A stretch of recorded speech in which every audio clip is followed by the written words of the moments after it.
अस्सलाम वालेकुम नाज़रीन, आप देख रहे हैं प्रोग्राम दुनिया के साथ। मैं हूं आपके साथ आपकी मेज़बान आसमा इकबाल। नाज़रीन, प्रोग्राम में बात करेंगे आज हम तुर्की और शाम की, जहां आने वाले ज़लज़ले को 2 हफ्ते गुजर चुके हैं, लेकिन इस कुदरती आफत ने अब भी यहां के लोगों को खौफ में मुब्तला कर रखा है। नाज़रीन, कल रात भी तुर्की और शाम के सरहदी इलाके में एक और शदीद ज़लज़ला महसूस किया गया, जिसके नतीजे में मज़ीद 8 अफराद हलाक हो गए हैं। आवाम के पास जो बचा कुचा था वो भी इस ज़लज़ले ने छीन लिया है। इस सारी सूरत हाल में इमदादी कारकुनों को शदीद मुश्किलात का सामना है, ख़ास तौर पर शाम में, जहां 12 साल से जारी जंग की वजह से सब पहले ही तबाह था। हुकूमत पर पाबंदियों की वजह से इमदाद समेत दीगर कई किस्म की अदायगियों में मसाइल का सामना है। अस्पतालों में तिब्बी सामान मौजूद नहीं है और जो मरीज़ अस्पताल आ रहे हैं वो वापस नहीं जा सकते। क्योंकि उनके पास कोई ठिकाना नहीं। इमारतें मलबे का ढेर बन चुकी हैं, लेकिन हैवी मशीनरी नहीं। इमदादी टीमें शाम की हुकूमत अपीलें कर रही हैं कि पाबंदियां हटाई जाएं, शामी आवाम की बात सुनी जाए, लेकिन अमेरिका और यूरोपीय यूनियन को शायद यूक्रेन के मसाइल के आगे कुछ और दिखाई नहीं दे रहा है। शाम के अवाम को पहले भी बहुत ज़्यादा नज़रअंदाज किया जाता रहा है, हमेशा इमदाद की कमी रही है, लेकिन ऐसे मौके पर भी मगरिब की खामोशी उनकी तरजीहात साफ अल्फाज में ज़ाहिर कर रही है। नाज़रीन, शाम के अंदर मामलात क्या हैं, हक़ाइक़ किसी को भी पता नहीं है, इसलिए आज हमारे साथ एक ऐसे गेस्ट मौजूद होंगे जिन्होंने बज़ाते ख़ुद शाम की सूरत हाल देखी है। हम उनसे जानेंगे कि इस वक्त वहाँ पर मामलात कौन हैं, क्या हैं, कौन लोग वहाँ पर मदद कर रहे हैं, आवाम के लिए क्या कुछ किया जा रहा है। ये सारी डिटेल हम एक ऐसी शख्सियत, एक ऐसे मेहमान से पूछ रहे होंगे जो यहाँ इन इलाकों का विज़िट करके आए हैं, जहाँ बहुत सारे लोगों के लिए जाना पॉसिबल नहीं है और बहुत सारे लोग, जिनके बारे में भी हम तस्करा कर रहे थे, वहाँ जाना नहीं चाहते हैं। इसकी सूरत हाल में, शाम की सूरत हाल में इंटरेस्ट नहीं रखते हैं। लेकिन वहाँ क्या सिचुएशन है, कुछ इनसे हम जानेंगे अपने मेहमान से। कुछ चीज़ें मेरी रिसर्चर्स की टीम ने एक रिपोर्ट के अंदर समोई हैं, ख़ास आपके लिए, आपको दिखा रहा है।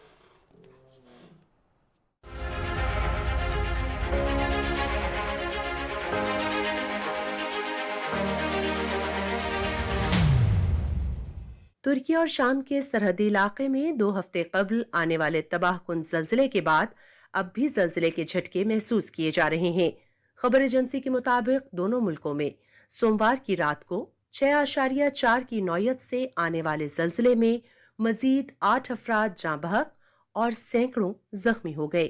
यूरोपीय बहिरे रूम के जल्जला पैमा मरकज के मुताबिक जल्जले की गहराई 10 किलोमीटर थी। जल्जले का मरकज तुर्किया के शहर अंताकिया के करीब था। जल्जले के झटके शाम, मिस्र और लबनान में भी महसूस किए गए और तुर्किया में 6 फरवरी के बाद 6,200 से जायद आफ्टर शॉक्स आ चुके हैं, जिसकी वजह से सरहदी इलाके में लोगों में शदीद खौफ और हिरास पाया जाता है। अल जजीरा की रिपोर्ट के मुताबिक हालिया जल्जले के झटके महसूस होने के बाद लोगों ने इमारतों से छलांगे लगा दी, जिससे बेशतर अफराद जख्मी हुए। शाम की तंजीम ऑब्जर्वेटरी फॉर ह्यूमन राइट्स ने बताया कि जल्जले के बाद 32 आफ्टर शॉक्स रिकॉर्ड किए गए हैं, जिनमें से सबसे बड़े झटके की शिद्दत 5.8 थी, जबकि 470 जख्मियों को अस्पतालों में लाया गया है। शाम में 7.8 की शिद्दत से आने वाले जल्जले के 2 हफ्ते बाद भी इमदादी सरगर्मियों में कोई बेहतरी नहीं आई। लोग अब भी अपनी मदद आप के तहत इमदादी सरगर्मियों में मसरूफ हैं। शुमाली शाम के शहर जेंद्रिस में शामी हुकूमत की मुखालफत करने वाले मुख्तलिफ ग्रोहों का कंट्रोल है। बरसों की लड़ाई, बुरी गवर्नेंस और इंफ्रास्ट्रक्चर पर शाम और उसके इत्तेहादी रूस के बराह रास्त हमलों का मतलब ये है कि तिब्बी सहूलियात और दीगर हंगामी खिदमात पहले ही दबाव में थीं या ना होने के बराबर थीं। शाम के इस हिस्से में रहने वाले शहरियों की अक्सरियत इस ताज़ा तरीन आफत से पहले ही जिंदा रहने के लिए बैनुल-अक़वामी इंसानी इमदाद पर इन्हिसार कर रही थी। हौसी बागियों के जेर कंट्रोल इस इलाके में इमदाद और रसद का हुसूल तवील अरसे से सियासत की नजर रहा है। शाम में शहरी दिफा व्हाइट हेलमेट के कारकुन इमदादी कामों में पेश दिखाई दिए। तुर्की, रूस और शाम की जानिब से क्रॉस बॉर्डर पॉइंट्स खोलने से इनकार के बाइस भी इमदादी सामान की मुतासिरीन तक रसाई मुश्किल हो गई है। आलमी इदारा बराए महाजरीन की जानिब से पनाह और दीगर जरूरियात का सामान ले जाने वाले 10 ट्रक तुर्किया से अलराई सरहदी रास्ते से शुमाली हल्ब में दाखिल हुए। اس طرح اب اقوام متحدہ کی امدادی سرگرمیوں کے لیے استعمال ہونے والی مکمل فعال سرحدی گزرگاہوں کی تعداد 3 ہو گئی ہے۔ عالمی ادارے کے مطابق باب الحوا کے سرحدی راستے سے شام کے صوبہ ادلب میں 20 امدادی ٹرک بھیجے ہیں۔ 6 فروری کو آنے والے زلزلے کے بعد یہ ادارہ شمال مغربی شام میں مجموعی طور پر 1,27,000 افراد کو خوراک پہنچا چکا ہے۔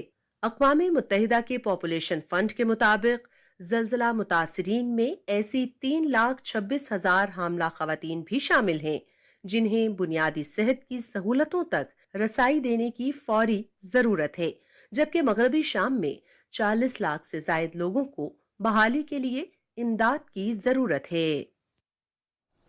امداد کی ضرورت تو ہے، لیکن یہ امداد پہنچائی جا رہی ہے نہیں پہنچائی جا رہی ہے، یہ ہم جانیں گے جی ایک ایسے مہمان سے جو اس وقت خود یہ امداد پہنچانے کے لیے شام بھی پہنچے اور ترکی اور شام کی سرحد سے اس وقت براہ راست مجھے جوائن کر رہے ہیں۔ نام ہے ان کا محمد عثمان علی، سماجی کارکن ہے اور مسلم ہینڈز کے لیے یہ کام کرتے ہیں جو کہ ایک ایسی تنظیم ہے جو مصیبت میں گھرے لوگوں کی بہت زیادہ مدد کرتی ہے۔ السلام علیکم محمد عثمان۔ وعلیکم السلام ورحمۃ اللہ۔ عثمان بہت شکریہ پہلے تو جوائن کرنے کے لیے۔ اچھا عثمان، آپ کے بیک گراؤنڈ میں دیکھ سکتی ہوں کچھ بلڈنگز ہیں جو بہت کولیپس ہوئی ہوئی دکھائی دیتی ہیں، ختم ہوئی ہوئی، منہدم ہوتی ہوئی دکھائی دیتی ہیں، اور کچھ مجھے یہ مشینری دکھائی دے رہی ہے۔ کس جگہ پر آپ اس وقت ایگزیکٹلی موجود ہیں عثمان؟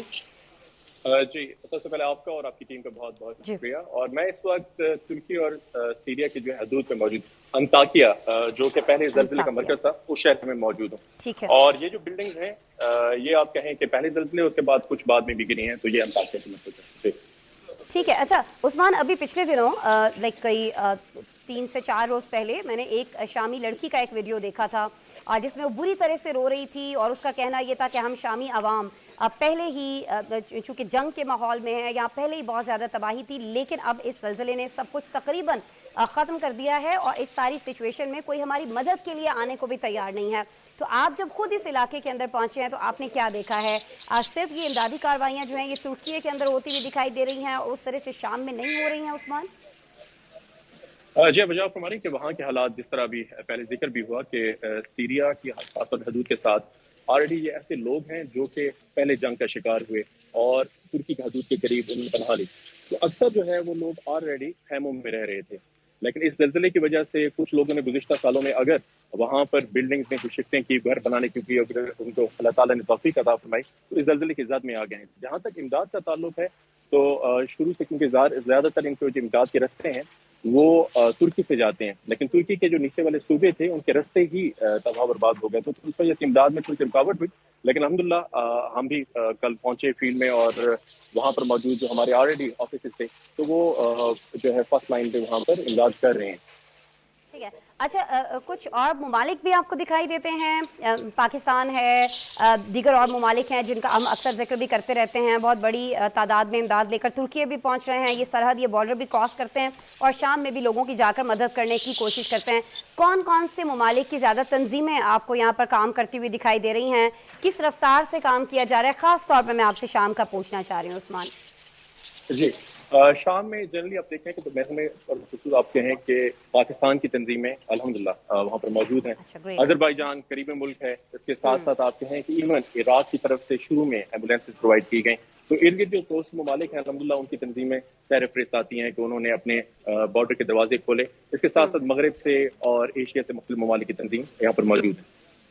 ٹھیک ہے۔ اچھا، اور یہ بھی ہم نے بہت ساری رپورٹس کے اندر دیکھا ہے، بہت ساری جگہوں پر جو فوٹیجز آ رہی ہیں وہ ہمیں یہ بتا رہی ہیں کہ شام کے اندر تو اسپتالوں کا اگر انفراسٹرکچر کی وہاں پر بات کریں تو وہ تو ویسے ہی بہت زیادہ تباہ حال تھا، لیکن اسپتالوں میں کوئی پرسان حال نہیں ہے جو یہاں پر مریض پہلے بھی پہنچتے تھے، اور ابھی تو سچویشن بہت ہی بری ہے۔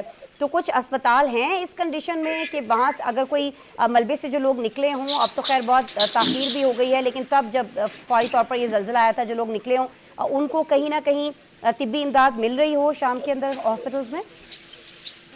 جی، سب سے پہلے میں آپ یہ کرنا چاہوں گا کہ وہاں پر اب ہمارا جو ہے ایز اے مسلم ہینڈ، وہاں پر ہم نے گھروں کا پروجیکٹ کیا تو اس کے اندر ایک ہیلتھ کلینک موجود تھا، تو انیشلی جو ہمیں وہاں سے رپورٹس آئیں تو اس میں جنرلی کیونکہ ارد گرد صرف ٹرانسپورٹیشن کا بہت زیادہ مسئلہ بنا، ہیلتھ کے نو ڈاؤٹ اسٹرکچر جو ہے وہ کمزور ہے، ترکی کے مقابلے میں دیکھا جائے تو بہت بہت کمزور ہے، اور انفراسٹرکچر کے لحاظ سے گورنمنٹل جو ہے اتھارٹیز وہاں پر لوکل میونسپلٹی ہے لیکن وہ اتنی زیادہ فنکشن نہیں ہے. تو مسائل نو ڈاؤٹ زیادہ ہیں, لیکن گزشتہ آپ کہیں کہ 4-5 دنوں میں الحمدللہ ٹرکی نے بھی اپنے بارڈر کھولے, کیونکہ ریسٹرکشن وہاں پر کیونکہ دہشت گرد تنظیمیں بھی اس سائڈ پہ ہیں تو کلیئرنس کا ایک پروسیس ہوتا ہے. تو ہیومینیٹیرین ورکرز کو لیکن انہیں خاص طور پہ سہولت دی ہے کہ گورنمنٹ اگر خود وہاں پر نہ جا سکے لیکن ہیومینیٹیرین جتنے بھی ایڈ ہے وہاں پر جائیں. ایون ابھی موبائل کلینکس وہاں پر موو کر رہے ہیں. کھانے کی ضروریات کے لیے الحمدللہ ہمارے آلریڈی وہاں پر ایک بیکری موجود تھی جو کہ ڈیلی بیسس سے 25,000 لوگوں کو خوراک کی ضرورت پوری کر رہی تھی, لیکن اس کی ہم نے کیپیسٹی ڈبل کر دی. کل بذات خود جب میں وہاں پر گیا تو کیمپس کے لحاظ سے الحمدللہ ہم نے 1,000 گھر بنائے تھے, لیکن اس کو ایکسپینڈ کریں. ضرورت ہے جن لوگوں نے کم از کم آپ کہیں کہ ماضی میں کچھ چھت بنا لی تھی, گھر بنا لیے تھے, وہ منہدم ہو گئے ہیں. تو وہ ایک بہت بڑی ضرورت ہے جس کو دیکھنے کی ضرورت ہے. اچھا, ضرورت کی آپ بات کر رہے ہیں تو آپ کو کیا دکھائی دیتا ہے؟ جیسے کہ آپ نے کہا کہ کھانے پینے کا انتظام تقریباً 25,000 لوگوں کا آپ لوگوں کی جانب سے بھی مختلف لوگوں کی مدد سے آپ لوگ یہ کر رہے ہیں. کتنی بڑی تعداد میں شامی اس وقت آپ ایک اندازہ اگر ہمیں بتا سکیں, جو سچویشن آپ نے جہاں تک جا کر علاقوں کے اندر دیکھی ہے, کتنی بڑی تعداد میں لوگ ہیں جنہیں ابھی فوری طور پر مدد چاہیے ہے؟ اور یہ کیا یہ جو مدد ہے یہ صرف رہائش کے حوالے سے مدد چاہیے ہے یا کھانے پینے کی بھی آپ کو لگتا ہے کہ ان لوگوں کے پاس شدید قلت ہے؟ کیونکہ وہ ویڈیو جس کا میں نے پہلے بھی تذکرہ کیا اس میں وہ شامی لڑکی یہ بتاتی ہے کہ یہاں تو گھروں کے اندر بجلی تک نہیں ہے, پینے کا پانی تک موجود نہیں ہے, بہت ہی قسم پرسی کسی سچویشن ہے اس وقت وہاں. جی, اس میں تھوڑے سے وہاں کے جو ہے جیوگرافیکل حالات کو تھوڑے سے سمجھنے کی ضرورت ہے. بالکل ضرورت وہاں پر موجود ہے, اور اس کی بڑی وجہ جو ہے کہ مختلف وہاں پر ایک سرٹن کرائٹیریا کے تحت جب مہاجرین 12 سال سے وہاں پر ہیں, ایک جو آپ کہیں کہ نسل جو ہے خیموں میں پیدا ہوئی, تو وہاں پر جنرلی ضرورت اگر دیکھی جائے تو ہم جب فرسٹ ریلیف میں آپ کہیں کہ ریلیف کے کام میں جاتے ہیں تو انیشلی ایک تو کھانے کی اور خوراک, اور اس کے ساتھ ساتھ جو ہے ہم موسم کے لحاظ سے تو وہاں پر جو اشد ضرورت ہے کمبلوں کی اور دوبارہ خیموں کی ہے. اگرچہ خیمے جو ہیں بیسک, میں سمجھتا ہوں کہ میں کل جب گیا تو مجھے وہی 5-6 سال پہلے کا سیریا نظر آیا, جو کہ کافی جو ہے گزشتہ ماہ تک یہاں کی فورسز کی کوشش سے الحمدللہ کافی بہتر ہو گیا تھا. ضروریات خوراک کی بہت زیادہ ہیں, کمبل وہاں پر آپ کہیں کہ ابھی ڈسٹریبیوشن کی اشد ضرورت ہے, خیموں کی اشد ضرورت ہے. تو یہ بیسک ضروریات ہیں جو ہم بھی کوشش کریں کہ پرووائڈ کی جائے. اور وہاں پر باقی دوسرا وہاں پر اگر دیکھا جائے سیریا کے اندر جو اکثر جنرل پاپولیشن ہے وہ 28 ملین کی تھی 12 سال پہلے, ابھی 19 ملین ہے. درمیان میں آپ کے جو 9 ملین کا گیپ ہے وہ زیادہ تر اس ریجن میں ہے جس کو ہم کہتے ہیں کہ ترکی حدود کے ساتھ. تقریباً آپ کہیں 4 ملین کے قریب لوگ یہاں پر موجود ہیں. اور یہ جو زلزلہ آیا ہے ترکی کی حدود کے ساتھ ادلب, ساتھ میں جو ہے آفرین ریجن, اور آفرین میں خاص طور پہ ڈسٹرکٹ جو ہے جندرس, اور سالکین ایک ایریا ہے, رائی کا جو ایریا ہے اس کا, تو وہاں پر اس کے جو ہے جھٹکے محسوس کیے گئے اور وہاں پر نقصان زیادہ ہوا ہے. اچھا, یہاں کچھ خون کے احتیاط کی بھی ضرورت ہے کیونکہ ترکی میں ہم نے دیکھا کہ جب اپیل کی گئی خاص طور پر وہاں کے صدر کی جانب سے جب خود اپیل کی گئی تو جو لوگ محفوظ رہے انہوں نے اپنے متاثر ہونے والے بہن بھائیوں کے لیے خون بہت بڑی تعداد میں عطیہ کیا, بہت بڑی مقدار میں کیا. شام میں بھی کچھ لوگ ہیں ایسے جو ڈونیٹ کر رہے ہوں, یا ترکیہ کی سرحد کراس کر کے لوگ جا سکتے ہیں وہاں پر ایزیلی ڈونیشن کے لیے, بلڈ ڈونیشن کے لیے؟ جی, بیسیکلی بارڈر کراس کرنا تو اتنا آسان نہیں ہے, لیکن یہاں سے جو آپ کہیں کہ ہلال احمر ترکیہ, ان کی بیسیکلی مین رسپانسبلٹی ہے خون کو پرووائڈ کرنے کی, وہ وہاں پر الحمدللہ فرنٹ لائن پہ پرووائڈ کر رہے ہیں خون, اور ضرورت ہے پرووائڈ کر رہے ہیں. اور جیسے میں نے آپ سے پہلے پوچھا کہ خبر ہم تک یہ بھی آ رہی ہے کہ بہت سارے مریض جو اسپتالوں میں آ جاتے ہیں وہ یہاں سے واپس نہیں جانا چاہتے ہیں کیونکہ ان کے پاس کوئی گھر نہیں ہے. کیپیسٹی کیا ہے اس وقت حکومت کے پاس اپنے لوگوں کی مدد کرنے کے لیے؟ آپ کیا سچویشن دیکھ رہے ہیں, کتنا وقت لگ جائے گا زلزلے کے متاثرین کو سنبھالنے میں؟ جنگ سے تو متاثرہ ہے ہی ہے یہ ملک. جی, یہ جو حدود کا ایریا ہے کیونکہ زیادہ تر ترکی سے ہی ان کی طرف مدد جاتی ہے, لیکن ترکی کے اندر جو دیکھنے میں آیا ہے لیٹرلی آپ کہیں کہ 2 ہفتے زلزلے گزر چکے ہیں. یہ ایک لاسٹ جو آخری ہے کیونکہ یہ صوبہ تھوڑا سا نیچے حدود کی طرف تھا تو آخر میں امداد پہنچی, تو یہاں پر ساتھ ساتھ خیمہ بستیاں اور کنٹینر تیار ہو گئے ہیں. اسی طرح ٹرکی میں کل جب میں وہاں پر گیا تو انہوں نے کہا کہ جو لاسٹ کیمپ ٹرکش گورنمنٹ وہاں پر بنا رہی ہیں وہ موجودہ جتنے لوگ جن کو گھر جو ہے منہدم ہوئے ہیں, زمین بوس ہوئے ہیں, ان کی کمی کے لیے کافی ہوں گے. اور 1 ہفتے کا وہ ٹائم بتا رہے تھے کہ 1 ہفتے کے اندر انشاءاللہ ہم کوشش کریں گے کہ زلزلہ متاثرین کو چھت پرووائڈ کر دی جائے, کم از کم جگہ پرووائڈ کر دی جائے. ٹھیک ہے, 1 ہفتے کا وقت کہا جا رہا ہے کہ ابھی مزید لگ جائے گا, اور کوشش کی جائے گی کہ تمام جو بے گھر ہیں زلزلے کی وجہ سے ان کو گھر جو ہیں وہ مہیا کیے جا سکیں. بہت شکریہ. محمد عثمان علی, آپ بارڈر سے موجود تھے ترکی اور शाम को जो बॉर्डर मिलाता है वहाँ पर, और चूँकि शाम का ख़ुद विज़िट भी करके आए हैं, कल दोबारा से इनकी टीम फिर वहाँ जा रही होगी, तो हमें शाम की सिचुएशन बता रहे थे, जो कि हमारे पास जो रिपोर्ट्स आ रही हैं वो हमें ये बताती हैं कि बहुत ही ज़्यादा ख़राब हो चुकी है, ख़ास तौर पर इस ज़लज़ले के बाद से।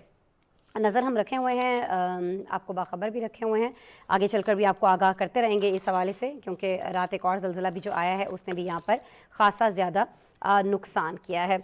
अच्छा नाज़रीन, एक और चीज़ पर हमें बात करनी है आज प्रोग्राम में, और वो हैं पाकिस्तान की जानिब से जो कोशिश की जा रही है कि हम, यानी पाकिस्तानी जो हैं, हमारे ताल्लुकात जो बैरूनी दुनिया से हैं, दूसरे ममालिक से हैं, वो किसी तौर बेहतर किए जा सकें। और इन ताल्लुकात को बेहतर करने में पाकिस्तान के वज़ीर ख़ारजा बिलावल भुट्टो ज़रदारी जो हैं वो बहुत ज़्यादा मुतहरिक दिखाई देते हैं। जब से वो हुकूमत में आए हैं, दुनिया के साथ बेहतरीन ताल्लुकात बनाने के लिए दिन रात हमें कोशिशां दिखाई देते हैं, मेहनत करते दिखाई देते हैं। इस वक्त उन्होंने लिथुआनिया का कामयाब दौरा किया है, और इससे पहले कभी भी किसी भी पाकिस्तानी वज़ीर ख़ारजा ने लिथुआनिया का कोई दौरा नहीं किया था। और ये एजाज़ भी अब बिलावल भुट्टो ही के हिस्से में आया है, जो पहले सरकारी दौरे पर इस मुल्क तशरीफ़ ले गए। नाज़रीन, दोनों ममालिक ने ताल्लुकात को फ़रोग़ देने के लिए मुशावरती मैकेनिज़्म के क़याम पर इत्तेफ़ाक़ किया है। पाकिस्तान और लिथुआनिया के वज़राए ख़ारिजा की मुलाकात के साथ साथ वफ़ूद की सतह पर भी मुज़ाकरात हुए हैं, और इन मुज़ाकरात में मईशत, तिजारत, तालीम समेत मुख्तलिफ़ शोबों में ताउन बढ़ाने पर दोनों ममालिक जो हैं वो ख़ासे मुत्तफ़िक़ दिखाई दिए। इससे कभी भी वज़ीर ख़ारिजा 59वें म्यूनिख कॉन्फ्रेंस में शरीक हुए थे, वहाँ भी आलमी रहनुमाओं के साथ अहम मुलाकातें की थी, और लिथुआनिया के बाद हंगरी का दौरा करने वाले हैं, जहाँ कई अहम याददाश्तों पर दस्तखत होने जा रहे हैं। नाज़रीन, लिथुआनिया के साथ बेहतर ताल्लुकात कैसे पाकिस्तान के लिए बेहतर साबित हो सकते हैं, और हंगरी में क्या होने जा रहा है, इस पर हमारे साथ माहिर मौजूद होंगे इंटरनेशनल अफेयर्स के जनाब हुमायूं खान साहब। हम उनसे बात करेंगे ज़रूर, लेकिन इस रिपोर्ट के बाद।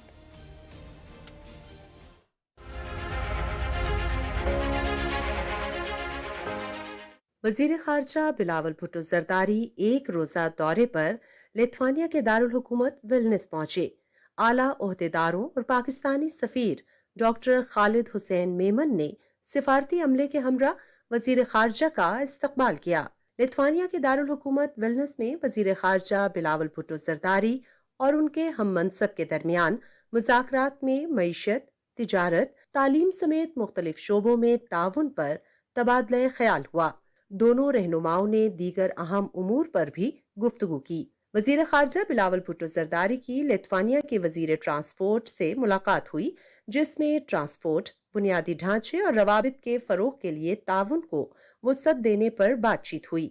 अपने दौरे के दौरान वज़ीर ख़ारजा बिलावल भुट्टो ज़रदारी ने लिथुआनिया की पार्लियामेंट का भी दौरा किया और स्पीकर से मुलाकात की। दोनों रहनुमाओं ने पार्लिमानी और अवामी रवाबित के फ़रोग़ पर तबादला ख्याल किया।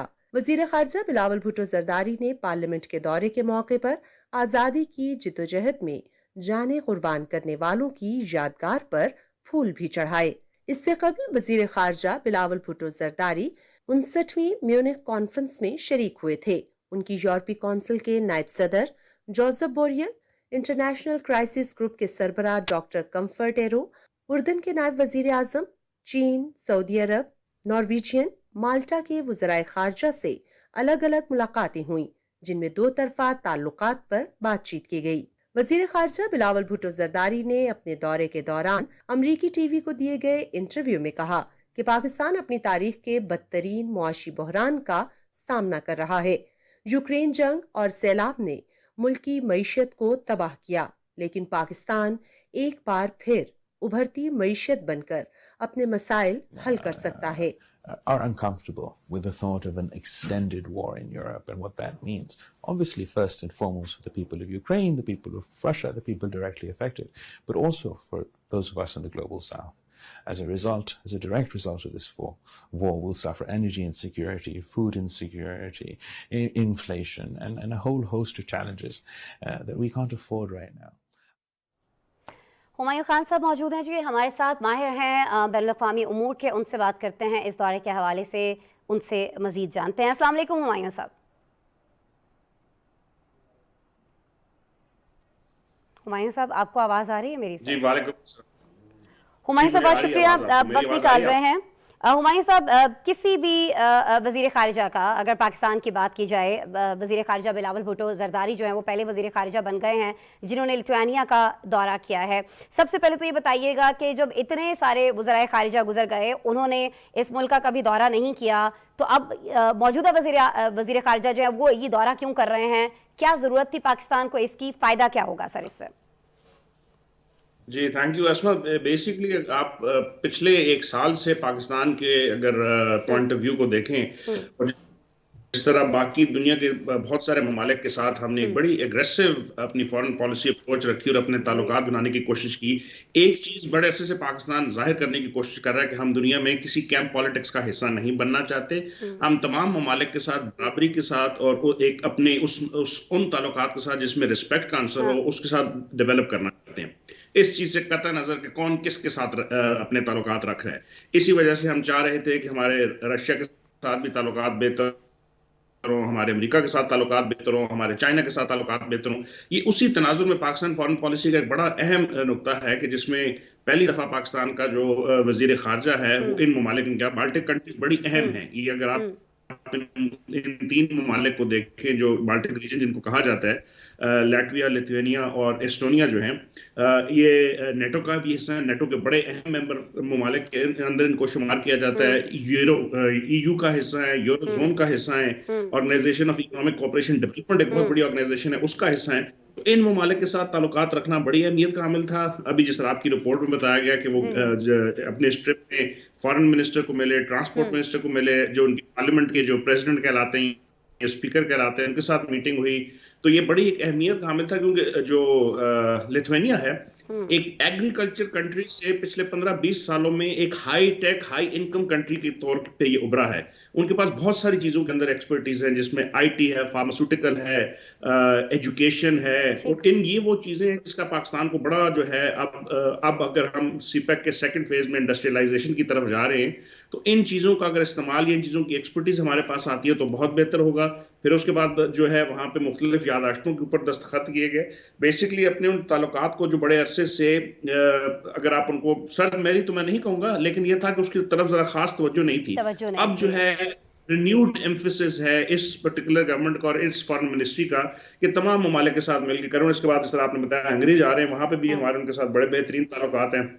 डिफेंस डील्स हमारी लास्ट ईयर हुई, हमारी आईटी के अंदर कोऑपरेशन हो रही है, एग्रीकल्चर के अंदर हो रही है। तो मेरा ख्याल है कि ये बड़ा अहमियत का हामिल ट्रिप था जिसमें पाकिस्तान ने, और इसको मैं पाकिस्तानी फॉरेन पॉलिसी के पॉइंट से जो आपने अपनी रिपोर्ट में भी कहा, हम जो है इस साल के अंदर अगर आप देखें तो बिलावल भुट्टो ज़रदारी ऑलमोस्ट जो है तमाम जो इम्पोर्टेंट कैपिटल्स हैं उनमें गए और पाकिस्तान की भरपूर रिप्रेजेंटेशन की और इस चीज का अयादा किया कि हम तमाम ममालिक के साथ रहना चाह रहे हैं। हम किसी एक मुल्क का या किसी एक ब्लॉक का हिस्सा बन के फिर वो कोल्ड वॉर उस मेंटेलिटी के अंदर नहीं जाना चाहते। हम कोऑपरेशन चाहते हैं, स्पेशली फ्लड्स के बाद और जो कोविड आया है उसने हमें बताया कि जब तक तमाम ममालिक मिलकर कोऑपरेटिव पॉलिसीज नहीं अपनाएंगे तो दुनिया तरक्की नहीं कर सकती। स्पेशली जो ग्लोबल साउथ के ममालिक है जिसका पाकिस्तान एक बहुत बड़ा हिस्सा है, और हम यूएन के अंदर भी जो है इस दफा COP27 के अंदर भी G77 और चाइना के अंदर हमने इन डेवलपिंग कंट्रीज की आवाज बन के उभरे। तो मेरा ख्याल है ये उस चीज़ का तसलसल है और उसको अप्रिशिएट किया जाना चाहिए। अप्रिशिएट किया जाना चाहिए और इसके आप कह रहे हैं कि नताइज भी बहुत ज़्यादा अच्छे आएंगे। लेकिन एक चीज़ हुमायूं साहब जो मैं ज़रूर आपसे डिस्कस करना चाहूँगी, अगर पाकिस्तान में हालात नॉर्मल होते, मैं सियासी हालात की बात कर रही हूँ, तो आप नहीं समझते कि इन दौरों का ज़्यादा फ़ायदा हो सकता था?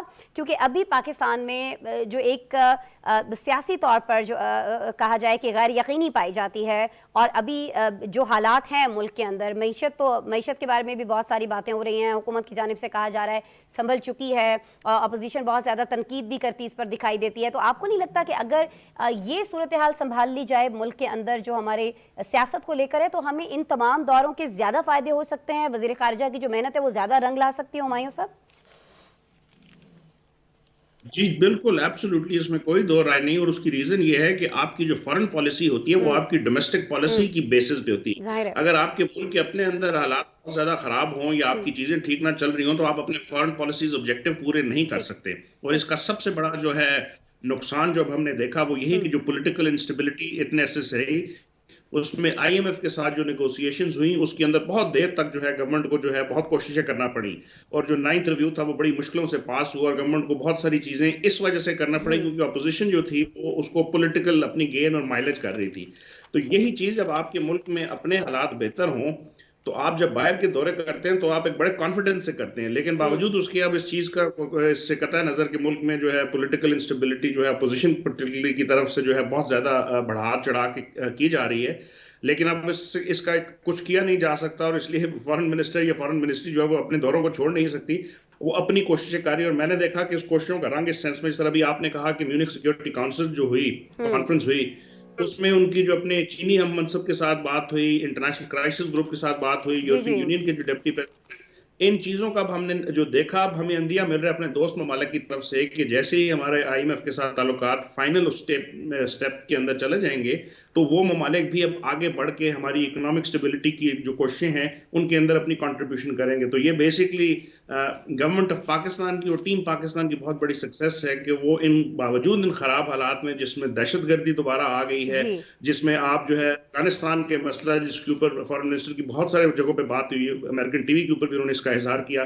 اس کو ہم ایک طرف سے دیکھ رہے ہیں. اس کے بعد فلڈز نے جو ہے ہمیں اتنا بڑا نقصان پہنچایا ہے, اس کے باوجود پاکستان کی جو کوششیں ہیں دنیا کے مختلف ممالک کے ساتھ اپنے تعلقات نہ صرف بہتر کرنے کی بلکہ آگے لے جانے کی, تو میرا خیال ہے اس میں فارن پالیسی کا بہت بہت کلیدی کردار ہے, اور ہمارا فارن آفس بڑا افیکٹولی جو ہے اس چیز کو امپلیمنٹ کر رہا ہے, بڑا افیکٹولی اس پر عمل درآمد بھی کر رہا ہے, اور بڑی بہترین کارکردگی جو ہے وہ دیکھی جا رہی ہے وزارت خارجہ کی جانب سے, خاص طور پر وزیر خارجہ کی جانب سے, جو بہت زیادہ ایکٹیو دکھائی دیتے ہیں اور ان ممالک کے بھی دورے کر رہے ہیں جہاں آج سے پہلے ہمارے کوئی وزیر خارجہ نہیں گئے ہیں. بہت شکریہ ہمایوں خان صاحب, آپ ان کے ایسے ہی دوروں پر ہم سے بات کر رہے تھے. کیا ان کے پاکستان کو ثمرات حاصل ہو سکتے ہیں, ہمیں ہمایوں خان صاحب بتا رہے تھے. جی اچھا ناظرین, اب پروگرام میں ہمیں کچھ بات کرنی ہے انسانی دماغ کی, جس کا بہترین استعمال کرنا بہت ہی کم لوگ جانتے ہیں. جی ہاں, لوگوں کو ناظرین یہ معلوم نہیں ہوتا ہے اکثر کہ جس طرح کسی بھی کام کو بہتر طریقے سے کرنے کے لیے انسان ٹریننگ حاصل کر سکتا ہے, بالکل اسی طریقے سے ویسے ہی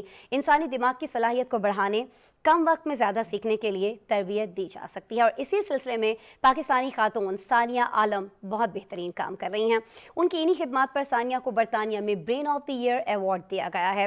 برطانوی ادارہ ہے برین ٹرسٹ, جو ہر سال ذہنی صلاحیت کو بہتر کرنے کے لیے سرگرم ایسے نوجوانوں کو brain of the year award سے نوازتا ہے جنہوں نے سال کے دوران غیر معمولی کارکردگی کا مظاہرہ کیا ہو, اور اس سال پاکستانی خاتون ثانیہ عالم اس ایوارڈ کی حقدار ٹھہری ہیں. ناظرین, ثانیہ عالم کی اچیومنٹ کی لسٹ جو ہے وہ بہت لمبی ہے, اور وہ کئی مرتبہ گینس ورلڈ ریکارڈ جیت چکی ہیں. 2022 میں ثانیہ عالم کو وزیر اعظم پاکستان شہباز شریف نے یوتھ ایکسیلنس ایوارڈ سے بھی نوازا تھا, جبکہ وہ 2021 میں امریکی صدر جو بائیڈن سے لائف ٹائم اچیومنٹ ایوارڈ بھی حاصل کر چکی ہیں. لیکن پروگرام کے شروع میں ثانیہ عالم کا تذکرہ کرنے سے پہلے ہم ذکر کر رہے تھے برین ٹریننگ کا. برین ٹریننگ جو ہے اس کا تعلق بہت زیادہ جڑا ہے اس خبر میں ثانیہ عالم سے. کس طرح سے ثانیہ عالم لوگوں کی دماغی صلاحیت بہتر کرنے کے لیے کام کر رہی ہیں, یہ ساری چیزیں ہم نے اس پیکیج میں سمائی ہیں جو میں بھی آپ کو دکھاؤں گی. لیکن اس سے پہلے میں آپ کو یہ ضرور بتانا چاہوں گی کہ ہم نے بہت کوشش کی کہ کسی طور ہمارا ثانیہ سے رابطہ ہو سکے, ہم اس شو میں ان کو اپنی گیسٹ بنا سکیں, مہمان بنا سکیں, لیکن اپنی مصروفیات کے باعث وہ وقت نہیں نکال پائی ہیں. لیکن کوشش ضرور کریں گے کہ اسی شو میں ہم ثانیہ سے آپ کی ملاقات ضرور کروا رہے ہوں. لیکن بہرحال آج ان کی اچیومنٹس پر ہم نے ایک رپورٹ ضرور تیار کی ہے, خاص آپ کے لیے, آپ کو دکھائیں گے.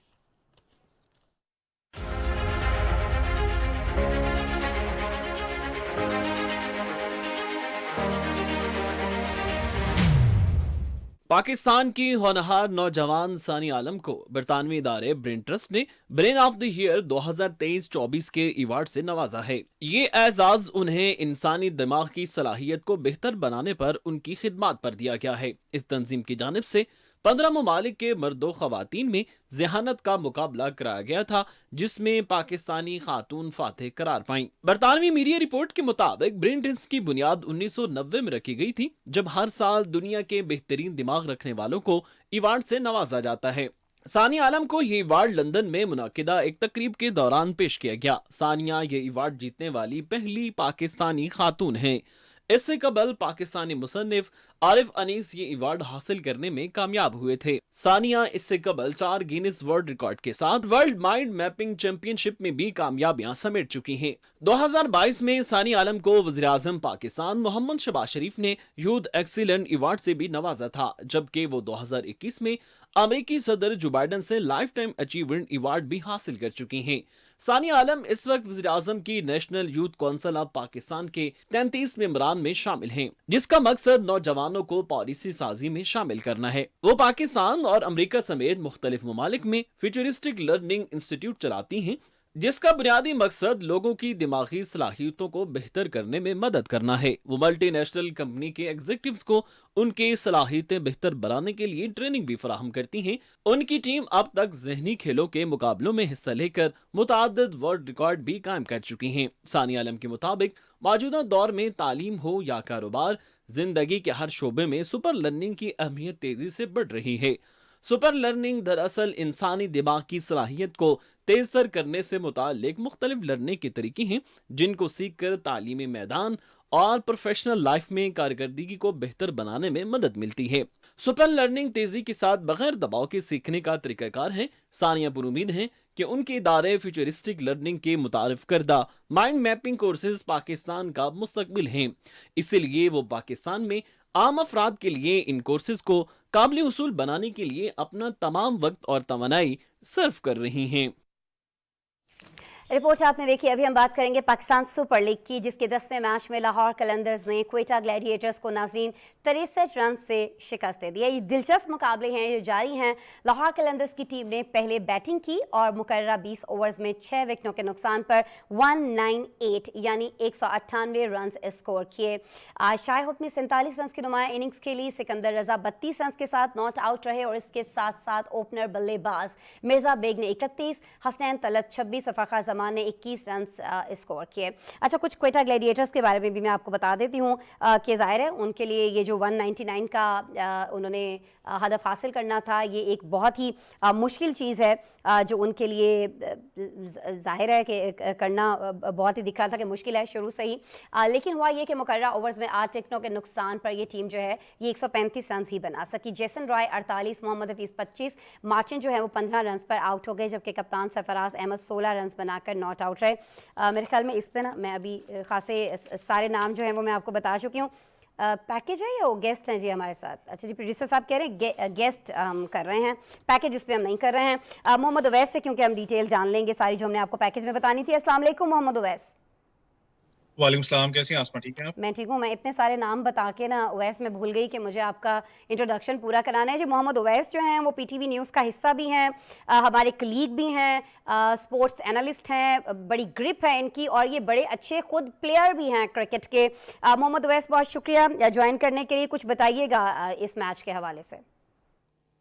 आसमा, अपना मुझे लगता है क्योंकि आप लाहौर कलंदर की फैन भी लगती हैं, जिस तरीके से आप एक इन डेप्थ अपना नॉलेज बता रही थी लाहौर कलंदर की, लेकिन आज का मैच क्वेटा ग्लैडिएटर्स के लिए स्पेसिफिकली मैं कहता हूँ इंपॉर्टेंट आपको पता है, क्योंकि क्वेटा ग्लैडिएटर्स की जो परफॉर्मेंस इस दफा पाकिस्तान सुपर लीग में रही है वो कोई खासी अच्छी नहीं रही। पिछला मैच वो हारे थे, जरूरी था उनके लिए कि मैच जीतना, एक मोमेंटम आप गेन करते हो टूर्नामेंट में वापसी का। लेकिन लाहौर कलंदर की अगर मैं स्टार्ट करूँ तो लाहौर कलंदर के लिए बड़ा जबरदस्त अपना टूर्नामेंट रह रहा है। अभी तक सिर्फ वो 3 मैचेस खेले हैं, जिसमें से एक मैच लाहौर कलंदर हारा है, 2 मैचेस वो जीत चुका है। शहनशाह अफरीदी की कप्तानी, बॉलिंग उनकी यूनिट नजर आ रहा है। 3 खिलाड़ियों को आज उन्होंने आउट भी किया, डेविड पीसन ने 3 खिलाड़ियों को आउट किया। लेकिन जो सबसे बड़ा जो इशू मुझे इस वक्त लगता है पूरे पाकिस्तान सुपर लीग में क्वेटा ग्लैडिएटर्स और कराची किंग्स का है कि उनकी जो टीम है अभी तक वो जेलअप यूनिट नजर ही नहीं आता आपको। क्वेटा ग्लैडिएटर्स में आप देखें तो ओपनिंग डिपार्टमेंट का भी इशू आपको नजर आ रहा है। पिछले मैच में उन्होंने जेसन रॉय को वो ओपन करवाते रहे, आज उन्होंने तीसरे नंबर पे उनको भिजवा दिया, मार्टिन गप्टिल को ऊपर भिजवा दिया, जो कि फिर वो जबरदस्त चीज साबित नहीं हुई। मुझे अभी तक ये समझ नहीं आ रही डग आउट की कि भाई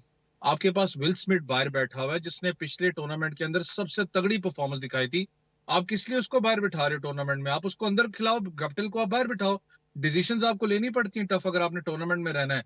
जैसे जैसे टूर्नामेंट आगे बढ़ रहा है तो क्वेटा ग्लैडिएटर्स के लिए मुश्किलात सामने नजर आ रही है। फिर आपको पता है कि जो उनका बॉलिंग यूनिट था जिसपे वो अपना सारा का सारा वो बिलीव रख रहे थे हसरंगा पे, वो श्रीलंका से उनको एनओसी नहीं मिला, वो टूर्नामेंट से बाहर हो चुके हैं, वो भी उनको हर्ट बैक कर रहे हैं इस चीज को। तो कहीं ना कहीं जो डग आउट बैठा है उसके अंदर मुझे वेवन रिचर्ड की भी कमी महसूस होती है। जब वो थे वो एक टीम को पावर हाउस देते थे, वो जिस तरीके से टीम को लेके मेंटरशिप पे चलते थे, उनकी कमी महसूस होती है। सेकेंडली जो जेल अप यूनिट की मैंने बात की है, इस पे क्वेटा को काम करना पड़ना है। क्वेटा की बॉलिंग में कोई इशू नहीं है, बॉलिंग जबरदस्त आपकी परफॉर्म कर रही है। हर कोई मैच जोन सा आपका अच्छा नहीं होता, कुछ मैच खराब होते हैं। नसीम शाह को आज मार पड़ गई, 47 रन उन्होंने खाए हैं, लेकिन आपको पता है top of the line fast bowlers हैं। सिर्फ आपकी जो बैटिंग ऑर्डर है उसमें तब्दीली की जरूरत है। बंगल से ही परफॉर्म नहीं कर रहा, उसको बेशक आप चेंज करके दूसरे आपके पास डग आउट में लड़के तगड़े बैठे हुए हैं। सिर्फ चीज है कि आपने उनको चांस देना है, अपनी टीम को थोड़ा चेंज करें। अभी भी कुछ इनका बिगड़ा नहीं है, लेकिन जो परफॉर्मेंसेज रही है इनकी, सवालिया निशान बहुत बड़ा सरफराज अहमद की कप्तानी पे आ रहा है। अच्छा, लेकिन आप कैप्टनसी की बात कर रहे हैं, तो बाबर की मैं चाहूँगी कि ज़रूर आप बात करें, जो पेशावर ज़ल्मी में पहली बार जो है वो कप्तानी कर रहे हैं इस टीम की। कैसी कारकर्दगी आप देख रहे हैं? कुछ बेहतरी आपको दिखाई देती है बाबर के आने के बाद इस टीम में? देखिए, एक चीज तो आसपास इस पाकिस्तान सुपर लीग की सबसे अच्छी स्पेशलिटी होती है कि लड़के इसके अंदर जो ड्रॉप होते हैं ना टीम से, या लड़के जो बेसिकली चाहे फॉरेन क्रिकेटर्स की बात मैं कर लूं, तो जो लड़के हाईलाइट के अंदर होते हैं वो इस लीग में आके परफॉर्म करके बहुत से लड़कों ने अपनी कंट्री को जाके रिप्रेजेंट किया है। हाँ। बाबर आजम की जो आपने बात की, देखें बाबर आजम आपको पता है पिछले सीजन में कराची किंग्स के कप्तान थे, बहुत से मामलात भी हुए, तनकीद भी हुई, बाकी मामलात भी रहे कि टीम की परफॉर्मेंस उनकी वजह से खराब है। आज वो पेशावर ज़ल्मी में गए हैं, उसके कप्तान है, सबकी नजरें उनके ऊपर। आपको पता है तनकीद बार बार ये कर रहे थे कि जी बाबर आजम को नेशनल टीम की जो कप्तानी है उसे एक कप्तानी से भी हटाया जाए, ताकि प्रेशर थोड़ा बहुत रिलीज हो जाएगा बाबर आजम पे। सही सही। अब पेशावर ज़ल्मी पे सबकी नजरें थी, लेकिन बाबर आजम की एक परफॉर्मेंस के अलावा कोई इतनी खास परफॉर्मेंस अभी तक रही नहीं है बैटिंग के अंदर। आपने देखा होगा पेशावर बड़ी एक साइड पैक्ट साइड है, बड़ी तगड़ी साइड है। बैटिंग ऑर्डर हाँ आप देख लें, जहां वो बाबर आजम हारिस से शुरू होते हैं, हाँ। कैडमोरे उनके पास है, उसके अलावा सनका जो कि श्रीलंका के कप्तान है, वो 7वें नंबर पे बैटिंग करने आते हैं। इतनी लंबी डेप्थ उनके पास बैटिंग की मौजूद है। लेकिन पिछले मैच में भी आपने देखा होगा, जो वो मैच क्वेटा ग्लैडिएटर्स से कल वो जो मैच जीते थे, वो इसलिए जीते थे, नीचे आके जो उनसे उनके जो न्यूजीलैंड के बैट्समैन है जिमी नीशम, वो आके मार गए थे स्कोर। वरना ऊपर का जो ऑर्डर है उनका, जो बाबर आजम है, कैडमोरे है, या हारिस है, या अपना जो यंगस्टर है जैब, वो बेसिकली अंडर प्रेशर ले आए थे अपनी टीम को यहाँ तक। तो बाबर आजम को कहीं ना कहीं मैं कहता हूँ कि शायद जो कॉन्फिडेंस है उनको, वो बड़ा जरूरी इस वक्त है, या उनका जो ओपनिंग कॉम्बिनेशन है वो उनको ज्यादा हर्ट कर रहा है हारिस के साथ। लेकिन हारिस फ्री फ्लॉ खेल रहे हैं, मुझे नहीं पता फिर बाबर आजम पे किस चीज का प्रेशर है, क्योंकि जब ठीक। कप्तान खेल रहा होता है तो कप्तान टीम को साथ लेके चलता है। उन्हें कहीं बिल्कुल। ना कहीं प्लेयर से बात करनी पड़ती है कि तुम यार अपना एक हैंड संभाल रहे हो या एक हैंड मैं संभाल रहा हूँ, तुम अपनी एग्रेसिव हिटिंग करो यहाँ पर, एक हैंड से जो सा मैं रोटेट द स्ट्राइक करता रहूंगा। लेकिन बाबर आजम कहीं ना कहीं, मुझे वो फील द हीट जो प्रेशर है उन पे नजर आ रहा है, जो कि मैं कहता हूँ कि आने वाले टाइम पे नुकसानदेह जरूर है बाबर आजम के लिए। बड़े प्लेयर हैं, सबको उनसे तवक्कुआत है। देखें 2-3 मैचेस से फ्लॉप होने से तनकीद भी होती है, सारे मामलात हैं, लेकिन मेरे लिए वही बड़ा प्लेयर होता है जो बैट और बॉल से जवाब देता है।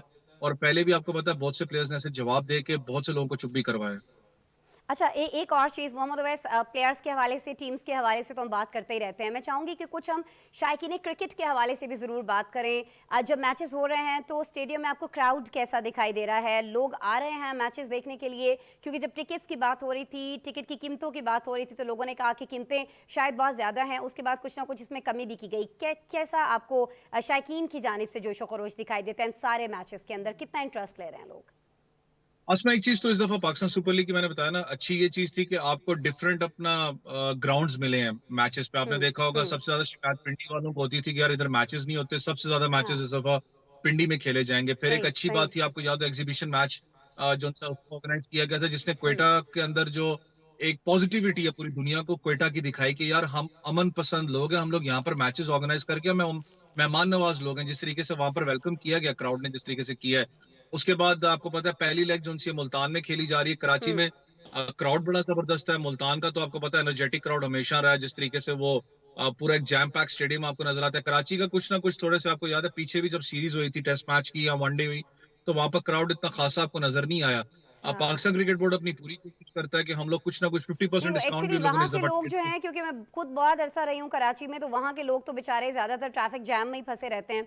और भी बड़े मसाइल हैं कराची में जिनका उनको सामना करना पड़ता है। लेकिन बहरहाल जिस हद तक वो पहुँच पाते हैं, वक्त निकाल पाते हैं मसरूफियात में से, क्योंकि वहाँ भी क्रिकेट के शायकीन बहुत बड़ी तादाद में मौजूद हैं, ज़ाहिर है वो भी हिस्सा बन रहे हैं। लेकिन आप मेरे शो का हिस्सा बने मोहम्मद अवैस, इसके लिए आपका बहुत शुक्रिया, आपके तज्जिए का बहुत शुक्रिया। अच्छा नाज़रीन, क्रिकेट के हवाले से हमने बात कर ली है। आज के मेरे प्रोग्राम का वक्त जो है वो ख़त्म हो रहा है। कल मेरी आपसे दोबारा मुलाकात हो रही होगी। आपने अपना बहुत सारा ख्याल रखना है, और जाते जाते हमारा स्पेशल सेगमेंट चलते चलते ज़रूर देखना है। अल्लाह ने के बाद। मैक्सिको में तारकीन वतन को ले जाने वाली बस हादसे का शिकार हो गई, जिसके नतीजे में 17 अफराद हलाक और 13 जख्मी हो गए।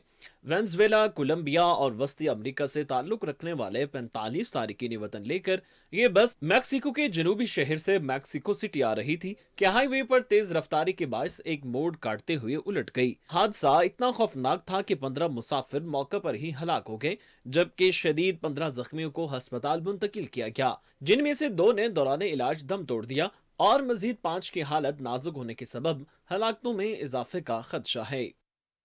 आलमी बिरादरी की जानिब से अफगानिस्तान को मजीद $40 मिलियन की नकद इमदाद मौसूल हो गई है। अफगानिस्तान के मरकजी बैंक ने एक बयान में $40 मिलियन अमरीकी डॉलर्स मिलने की तस्दीक कर दी है। बयान के मुताबिक इमदादी रकम एक कमर्शियल बैंक को मुंतकिल कर दी गई है। इससे कबल गुज़िश्ता हफ्ते भी अफगानिस्तान को आलमी बिरादरी की जानिब से $40 मिलियन की इमदाद दी गई थी।